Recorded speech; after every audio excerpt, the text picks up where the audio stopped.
तो मेरे बच्चे एसएससी सीजीएल के थ्रू जब आपका सिलेक्शन होता है तो जिन पोस्टों पर आपका सिलेक्शन होता है उसे ही हम मिनी आईएएस बोलते हैं। पिछले रिकॉर्ड के हिसाब से अगर ध्यान दें तो लगभग 8 से 9 महीने या मैक्सिमम 10 महीने का टाइम लगता है और 8 से 9 या 10 महीने में मेरे बच्चे पूरा ज्वाइनिंग का प्रोसेस कंप्लीट भी हो जाता है। 12 से 13 साल में उस जगह पहुंच जाते हैं जहां एक डायरेक्ट आईपीएस ज्वाइन करता है, आईपीएस नहीं सॉरी आईएएस ज्वाइन करता है। इनकी जो शुरुआती तनख्वाह बैठेगी ना वो 1 लाख प्लस बैठेगी। यानी अगर मान लीजिए आप असिस्टेंट सेक्शन ऑफिसर चले गए अमेरिकन एम्बेसी में, तो जो अमेरिकन एम्बेसी में जाएंगे और आपका अपॉइंटमेंट होगा, आप हैं भारत सरकार के ही एम्प्लॉय, लेकिन आपकी मिनिमम सैलरी जो बनेगी वो 4 लाख रुपए पर मंथ बन जाएगी। मेरे बच्चे हम सबसे पहले बात करते हैं एसएससी सीजीएल पे, क्योंकि ये सबसे टॉप मोस्ट पोस्टों का एग्जाम होता है। और आपने एक वर्ड सुना होगा मिनी आईएएस। तो मेरे बच्चे एसएससी सीजीएल के थ्रू जब आपका सिलेक्शन होता है तो जिन पोस्टों पर आपका सिलेक्शन होता है उसे ही हम मिनी आईएएस बोलते हैं। यहाँ पोस्टें कौन सी होती हैं? जितनी भी असिस्टेंट सेक्शन ऑफिसर की पोस्टें होती हैं, इंस्पेक्टर होते हैं, चाहे इनकम टैक्स में हो या जनरल उसमें जीएसटी में हो या प्रिवेंटिव में हो या कस्टम में हो, ये सारे इंस्पेक्टर यहाँ से भर्ती होते हैं। मेरे बच्चे मोड ऑफ एग्जामिनेशन ऑनलाइन रहता है। 2 तरीके से इसका एग्जाम होता है। एक होता है टायर 1 जिसे हम प्रीलिम्स कहते हैं कि भाई ये प्री एग्जाम होगा, और ये क्वालिफाइंग नेचर का होता है, यानी इसे क्वालिफाई करना होता है और मेरे बच्चे इससे मेरिट डिसाइड नहीं होती। जो टायर 2 होता है जिसे हम मीन्स बोलते हैं, और जो मीन्स होता है ना मेरे दोस्त, यहां से आपकी मार्क्स काउंट होते हैं और यहीं से आपका सिलेक्शन क्राइटेरिया स्टार्ट होता है। उसके बाद फिर पोस्ट प्रीफरेंस भरवाते हैं, फिर आपका डॉक्यूमेंट वेरिफिकेशन होता है और लास्ट में आपका मेडिकल टेस्ट, और कुल मिला के ये प्रोसेस होता है सिलेक्शन का। और मेरे बच्चे पिछले रिकॉर्ड के हिसाब से अगर ध्यान दें तो लगभग 8 से 9 महीने या मैक्सिमम 10 महीने का टाइम लगता है और 8 से 9 या 10 महीने में मेरे बच्चे पूरा ज्वाइनिंग का प्रोसेस कंप्लीट भी हो जाता है। हाँ जी, अब आते हैं सिलेबस पे। तो मेरे बच्चे हर एग्जाम में इनमें 4 ही सब्जेक्ट रहते हैं। एक जनरल इंटेलिजेंस एंड रीजनिंग, दूसरा जनरल नॉलेज और जनरल साइंस, तीसरा रहता है क्वांटिटेटिव एप्टीट्यूड मेरे बच्चे जिसे हम मैथ बोलते हैं, और फिर रहता है इंग्लिश कॉम्प्रीहेंशन जिसे इंग्लिश हम बोलते हैं। ठीक है जी। इसकी जो ऑफिशियल वेबसाइट है वो है मेरे बच्चे ssc.gov.in। ये एसएससी की ऑफिशियल वेबसाइट है। अब मेरे बच्चे इसके थ्रू कौन कौन सी पोस्टें निकलती है और उन पोस्टों का क्या क्या ग्रुपिंग है उसके बारे में मैं बताता हूं। मेरे बच्चे सबसे ज्यादा ग्रेड पे की जो पोस्ट होती है उसे हम बोलते हैं असिस्टेंट ऑडिट ऑफिसर। इसको डबल एओ के नाम से भी जाना जाता है। इसका कारण क्या होता है कि ये मोस्टली जो होता है ये कैग में ही होती है, controller and auditor general of India, इस डिपार्टमेंट में होती है। इस डिपार्टमेंट का मुख्य काम होता है कि सरकारी विभागों में जो खर्चे हो रहे हैं उन खर्चों का निरीक्षण करना। यानी अगर मान लीजिए कोई पुल बनाया जा रहा है तो उस पुल में कहीं ज्यादा पैसे तो नहीं लगे, है ना, या क्वालिटी खराब तो नहीं है, यानी उस पर जितना भी ऑडिट का काम होता है मेरे बच्चे वो कैग करती है। और इस कैग में डबल एओ पोस्ट पे सिलेक्शन होता है और इस पोस्ट पे प्रमोशन बहुत फास्ट होता है। 2 साल के बाद ही आप एओ बन जाते हैं, है ना। असिस्टेंट ऑडिट ऑफिसर के बाद सीधा ऑडिट ऑफिसर बन जाते हैं और इसमें प्रमोशन बहुत तेज गति से आगे बढ़ते हैं। और इसका जो सैलरी का ग्रेड पे होता है, अभी आगे आपको समझाऊंगा ग्रेड पे क्या होते हैं। तो ग्रेड पे जो होता है मेरे बच्चे इसका 4800 ग्रेड पे रहता है ना। सबसे ज्यादा सैलरी एसएससी के थ्रू जिन पोस्टों पे सिलेक्शन होता है वो इसी डिपार्टमेंट की रहती है। इसके बाद जो आता है मेरे बच्चे वो आता है असिस्टेंट अकाउंट ऑफिसर। मेरे बच्चे ये Indian audit and accounts department under CAG में आता है। मेरे बच्चे ये भी group B non gazetted post होती है, मतलब ग्रुप बी गस्टेड पोस्ट होती है और ये भी ग्रुप बी गस्टेड पोस्ट होती है। ये दोनों ही गस्टेड पोस्टें होती हैं। ये भी डबल एओ बोली जाती है, इसको भी डबल एओ, लेकिन ये असिस्टेंट ऑडिट ऑफिसर है, ये असिस्टेंट अकाउंट ऑफिसर है। इसके बाद मेरे बच्चे जिसके लिए दुनिया लड़ रही है, जिसको मिनी आईएएस बोला जाता है, वो है एएसओ, असिस्टेंट सेक्शन ऑफिसर। इसी को मेरे बच्चे मिनी आईएएस बोलते हैं हम। क्यों मिनी आईएएस बोलने के पीछे कारण क्या है कि बहुत सारे ऐसे डिपार्टमेंट हैं, उन सारे डिपार्टमेंट के बारे में मैं आपको यहां बताऊंगा कि असिस्टेंट सेक्शन ऑफिसर कहां कहां अपॉइंट होते हैं। तो मेरे बच्चे बहुत सारे ऐसे डिपार्टमेंट हैं जहां अगर एक बच्चा 20 साल की उम्र में अपॉइंट हो जाता है तो 12 से 13 साल की सर्विस के बाद, यानी जब 32-33 साल का वो होगा, बल्कि कई डिपार्टमेंट में तो इससे भी कम उम्र में जो उसका प्रमोशन हो चुके होंगे 2-3, तो जिस पोस्ट पे होगा उस पे आईएएस जो डायरेक्ट रिक्रूट होता है वो ज्वाइन करता है। यानी आप 12 से 13 साल में उस जगह पहुंच जाते हैं जहां एक डायरेक्ट आईपीएस ज्वाइन करता है, आईपीएस नहीं सॉरी आईएएस ज्वाइन करता है। तो किस किस डिपार्टमेंट में होता है? तो असिस्टेंट सेक्शन ऑफिसर मेरे बच्चे रहता है सेंट्रल सेक्रेटरीट सर्विस में, ठीक है, इंटेलिजेंस ब्यूरो में, मिनिस्ट्री ऑफ रेलवे में, मिनिस्ट्री ऑफ एक्सटर्नल अफेयर में, आर्म फोर्स हेडक्वार्टर में। और मेरे बच्चे ये जो पोस्ट रहती है ये नॉन गस्टेड पोस्ट होती है। ऊपर वाली दोनों गस्टेड पोस्ट होती है, दोनों का जो ग्रेड पे होता है वो 4800 ही ग्रेड पे रहता है। आप ही मत सोचना सैलरी 4800 नहीं, इस ग्रेड पे को भी मैं क्लासिफिकेशन आपको लास्ट में समझाऊंगा कैसे है। फिर आता है मेरे बच्चे असिस्टेंट सेक्शन ऑफिसर यानी असिस्टेंट ही इन मिनिस्ट्रीज। जैसे अदर मिनिस्ट्री और कौन कौन सी बच गई, बहुत सारी अलग मिनिस्ट्री है, जैसे आपकी इलेक्शन कमीशन बच गया है ना, ऐसे बहुत सारी मिनिस्ट्री है, उनमें भी ये भी नॉन गस्टेड पोस्ट होती है। और मेरे बच्चे इनका जो ग्रेड पे रहता है वो 4600 रहता है। ये 4600 ग्रेड पे की पोस्टें होती हैं।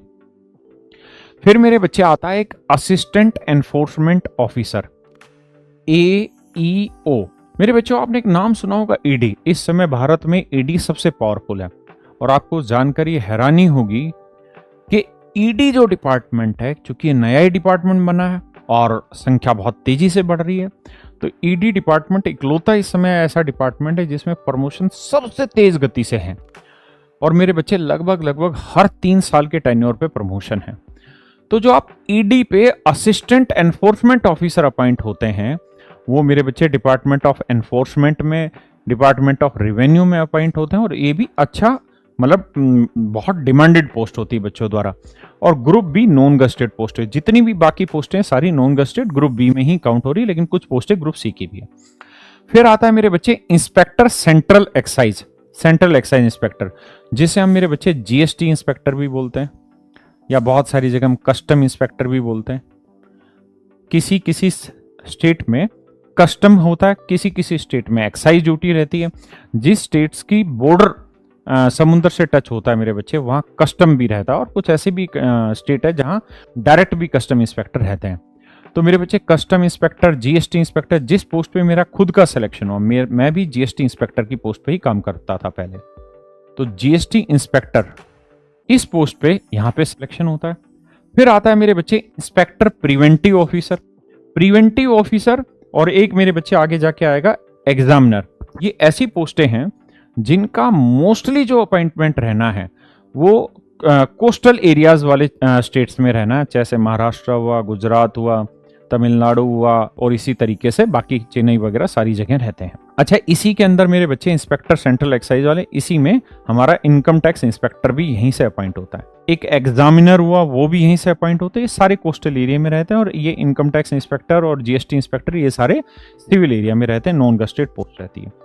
फिर मेरे बच्चों एक पोस्ट होती है सब इंस्पेक्टर की। आप कहेंगे सर आपने तो कहा था सब इंस्पेक्टर की जितनी भी पोस्टें होती है वो सीपीओ के थ्रू भरी जाती हैं। बिल्कुल सही है। एसएससी का एक एग्जाम होता है सेंट्रल पुलिस ऑर्गेनाइजेशन, लेकिन वहां जितने भी सब इंस्पेक्टर होते हैं वो दिल्ली पुलिस में अपॉइंट होते हैं, जो पैरामिलिट्री फोर्सेज में काउंट होते हैं, चाहे दिल्ली पुलिस हो, चाहे बीएसएफ हो, चाहे सीआरपीएफ हो, चाहे आईटीबीपी हो या और जितनी भी पोस्टें एसएसबी वगैरह हुई है सीएपीएफ में। अब मेरे बच्चे यहाँ आते हैं सब इंस्पेक्टर एसआई जैसे हम बोलते हैं, ये अपॉइंट होते हैं सीजीएल के through, central bureau of investigation यानी सीबीआई में। सीबीआई में जो सब इंस्पेक्टर अपॉइंट होते हैं वो डायरेक्टली यहीं से अपॉइंट होते हैं मेरे बच्चे। फिर मेरे दोस्तों एक इंस्पेक्टर पोस्ट होती है जो central bureau of narcotics department में होती है। पोस्ट डिपार्टमेंट है, डिपार्टमेंट ऑफ पोस्ट होती है, मिनिस्ट्री ऑफ कम्युनिकेशंस होती है, इनमें भी इंस्पेक्टर पोस्ट पे सिलेक्शन होता है। उसके बाद आता है मेरे बच्चे एक जूनियर स्टैटिस्टिकल ऑफिसर। ये वो पोस्टें होती हैं जो सारे डिपार्टमेंट जिनमें डाटा मेंटेन होता है, यानी स्टैटिस्टिक्स वाले डिपार्टमेंट में इनका अपॉइंटमेंट होता है। फिर आते हैं मेरे बच्चे यहां तक जितनी भी पोस्टें थी ये सारी की सारी ग्रुप बी नॉन गस्टेड पोस्टें थी। अब वो पोस्टें हैं जो ग्रुप सी में हैं, और ये ग्रुप सी और ग्रुप बी का विवाद बहुत लंबा चल रहा है। जैसे अगर आप ध्यान देंगे तो income tax inspector of income tax है, इसका भी ग्रेड पे 4600 ही, लेकिन ये पोस्ट काउंट होती है मेरे दोस्तों ग्रुप सी में, काउंट होती है ग्रुप सी में, लेकिन है 4600 ग्रेड पे, तो आपको उससे ही मतलब रखना है सैलरी से। तो ये सीबीडी डिपार्टमेंट में होती है। उसके बाद ऑडिटर अपॉइंट होते हैं मेरे बच्चे, उसके बाद अकाउंटेंट, जूनियर अकाउंटेंट होते हैं मेरे बच्चे अदर मिनिस्ट्री में, फिर सीनियर सेक्रेटरीट असिस्टेंट होते हैं, अपर डिवीजन क्लर्क जिसे हम यूडीसी बोलते हैं वो भी यहाँ अपॉइंट होते हैं, टैक्स असिस्टेंट भी इसी के थ्रू भरे जाते हैं जो central board of direct taxes और इनडायरेक्ट टैक्सेस वाले में रहता है। फिर एक अपर डिवीजन क्लर्क मेरे बच्चे गवर्नमेंट डिपार्टमेंट में यहीं से भरे जाते हैं। अब मेरे बच्चे हम बात करते हैं सैलरी पे कि किस पोस्ट की कितनी सैलरी, तो उसके बारे में चर्चा करते हैं। मेरे बच्चे आपने देखा होगा कि जो असिस्टेंट ऑडिट ऑफिसर है और assistant accountant officer, assistant accounts officer, मैंने कहा था कि इनका जो ग्रेड पे है वो 4800 है। इनकी जो शुरुआती तनख्वाह बैठेगी ना वो 1 लाख प्लस बैठेगी, यानी अपॉइंटमेंट के टाइम पे लगभग जब इनका ट्रेनिंग खत्म होती है तो तुरंत 1 लाख प्लस इनकी सैलरी जाती है। ये होता है पे बैंड 8 या पे लेवल 8, ठीक है, ये गस्टेड पोस्ट होती है। उसका सेकंड जो आता है मेरे बच्चे वो आता है पे लेवल 7 और यहां ग्रेड पे रहता है 4600। और जैसे जैसे ग्रेड पे बदलता है उसी के अकॉर्डिंग बहुत सारी फैसिलिटीज बदलती है। आप जानते हैं भारत सरकार आपको घूमने फिरने का भी खर्चा देती है, परिवार को घुमाने फिराने का खर्चा देती है। एक कार्ड होता है जिसे हम बोलते हैं CGHS, जिसे बोलते हैं सेंट्रल गवर्नमेंट हेल्थ स्कीम, वो भी मिलता है। तो उसके अंदर प्राइवेट हॉस्पिटल में फैसिलिटी अलग अलग होती है जैसे जैसे आपका ग्रेड पे डिसाइड होता है उसके अकॉर्डिंग। तो मेरे बच्चे कुल मिला के जितने भी असिस्टेंट सेक्शन ऑफिसर है, असिस्टेंट है, inspector of income tax, inspector of GST, central excise, सब इंस्पेक्टर इन CBI, assistant enforcement officer, inspector examiner और प्रिवेंटिव ऑफिसर और इंस्पेक्टर ऑफ पोस्ट, ये सारे के सारे मेरे बच्चे 4600 ग्रेड पे आते हैं। और इनकी जो शुरुआती तनख्वाह होती है लगभग 70,000 प्लस तनख्वाह होती है। इनकी पहली जो सैलरी आती है वो 70,000 प्लस रहती है। इसके बाद जो आता है मेरे बच्चे पे लेवल 6, इसमें जो ग्रेड पे रहता है 4200 रहता है मेरे बच्चे। इसमें assistant superintendent, divisional accountant, sub inspector in narcotics bureau में, जूनियर स्टैटिस्टिकल ऑफिसर और स्टैटिस्टिकल इन्वेस्टिगेटर ग्रेड 2 मेरे बच्चे। इनकी जो तनख्वाह आती है करीबन 60,000 प्लस सैलरी बनती है। इसके बाद आता है मेरे बच्चे पे लेवल 5 और इसका जो ग्रेड पे रहता है वो 2800 होता है। इसके अंदर मेरे बच्चे ऑडिटर होते हैं, अकाउंटेंट पोस्टें जो बताई थी और अकाउंटेंट या जूनियर अकाउंटेंट। इनकी जो सैलरी बैठती है लगभग 48,000 के आसपास इनकी पहली सैलरी बैठेगी आफ्टर ज्वाइनिंग। ये मेरे बच्चे 2400 ग्रेड पे, यहाँ पे senior secretariat assistant, upper division clerk, tax assistant, sub inspector central bureau of narcotics में, यानी नारकोटिक्स में जो सब इंस्पेक्टर अपॉइंट हो रहे हैं वो 2400 ग्रेड पे और अपर डिवीजन क्लर्क। तो इनकी जो सैलरी बैठेगी मेरे बच्चे वो लगभग 42,000 के आसपास इनकी पहली सैलरी बैठती है। अब मेरे बच्चे मैं आपसे बात कर रहा हूं कि 2025 में या 2024 में जितने भी सिलेक्शन हुए हैं SSC CGL में, उसमें जिन बच्चों की टॉप रैंक थी उन्होंने क्या क्या प्रीफरेंस भरी है, उनकी प्रीफरेंस के अकॉर्डिंग मैं चीजें बता रहा हूं। तो सबसे पहले जिन बच्चों ने भरा है वो assistant section officer in ministry of external affair, इसे बोलते हैं MEA, यानी मिनिस्ट्री ऑफ एक्सटर्नल अफेयर के थ्रू इन्होंने असिस्टेंट सेक्शन ऑफिसर वाली पोस्ट को रैंक 1 डाला। जब आपका सिलेक्शन हो जाता है तो उसके बाद आपसे पोस्ट प्रीफरेंस भरवाई जाती है, तो उसमें आप भरते हो कि मैं कौन सी पोस्ट को नंबर 1 पे रखता हूं, तो फिर वो रैंक के अकॉर्डिंग मिलती है। तो इसको सबसे ज्यादा बच्चों ने भरा टॉप प्रायोरिटी पे। उसका कारण क्या है कि ये इकलौती ऐसी पोस्ट है, इकलौती नहीं तो लेकिन ये सबसे बढ़िया उन पोस्टों में से आती है जहां आपको विदेशों में काम करने का मौका मिलता है। और अगर मान लीजिए आप असिस्टेंट सेक्शन ऑफिसर चले गए अमेरिकन एम्बेसी में, तो जो अमेरिकन एम्बेसी में जाएंगे और आपका अपॉइंटमेंट होगा, आप हैं भारत सरकार के ही एम्प्लॉय, लेकिन आपकी मिनिमम सैलरी जो बनेगी वो 4 लाख रुपए पर मंथ बन जाएगी, क्योंकि वहां US डॉलर के अकॉर्डिंग आपकी सैलरी होगी। अगर आपका दुबई एम्बेसी में ट्रांसफर हो गया तो मेरे बच्चे वहां धर्म के हिसाब से सैलरी मिलेगी। तो यहां सैलरी बहुत ज्यादा हो जाती है जब आप बाहर रहते हैं। दूसरी चीज ये भी कि बहुत सारे बच्चों को ये क्रेज होता है कि हम बाहर नौकरी करें लेकिन भारत सरकार की नौकरी करें, तो ये एक बेहतरीन मौका है। इसके बाद आता है मेरे बच्चे assistant section officer ministry of external affair, लेकिन ये रहता है कैडर सेल। इसमें क्या रहता है, डेस्क जॉब रहती है लेकिन इंडिया में ही जॉब रहती है। इसके बाद आता है मेरे बच्चे assistant section officer election commission. देखिए इलेक्शन कमीशन में इतना क्रेज बच्चों का इसलिए है क्योंकि इलेक्शन कमीशन में प्रमोशन चांसेस बहुत अच्छे हैं। और जब आपके आई कार्ड पे लिखा रहता है ना इलेक्शन कमीशन, तो क्या होता है कि उसकी वैल्यू बदल जाती है। हर जगह आपको बहुत सारी चीजें फायदा मिलना शुरू हो जाती है। और यहाँ सबसे बड़ी जो छूट है, जो सबसे बड़ा फायदा इस समय जो बच्चों ने भरा हो, उसके पीछे कारण है प्रमोशन। सबसे ज्यादा प्रमोशन चांसेज है। फिर आता है मेरे बच्चे assistant section officer, ministry of external affair, cadre cell में। फिर assistant section officer intelligence bureau, IB में, मिनिस्ट्री ऑफ होम अफेयर्स में। तो मेरे बच्चे ये पोस्टें ऐसी हैं जो टॉप रैंकर्स ने चुनी है। जैसे इनकम टैक्स इंस्पेक्टर भी बहुत सारे बच्चे चुनते हैं। ऐसा नहीं है कि इनकम टैक्स इंस्पेक्टर बच्चे रैंक 1 नहीं डालते, बहुत सारे बच्चे डालते हैं। लेकिन सभी का अपना अपना अलग अलग क्राइटेरिया है, हर एक की अपनी अपनी चॉइस है। लेकिन मैंने आपको ट्रेंड बताया कि ट्रेंड इस समय क्या चल रहा है और कौन सी पोस्ट पे बच्चे ज्यादा प्रेफरेंस दे रहे हैं। अब हम बात करते हैं कि भैया एसएससी सीजीएल 2025-26 का जो एग्जाम होने वाला है वो किस तरीके से होने वाला है। तो मेरे बच्चे, मैंने कहा टायर 1 यानी प्रीलिम्स एग्जाम होगा और फिर टायर 2 जिसे हम मींस कहते हैं। अब ये एग्जाम होंगे कैसे? दोनों ही ऑनलाइन बेस्ड एग्जाम है, लेकिन इनमें पूछा क्या क्या जाना है सिलेबस, उस पर बात करते हैं। ये है मेरे बच्चे टायर 1 का एग्जाम।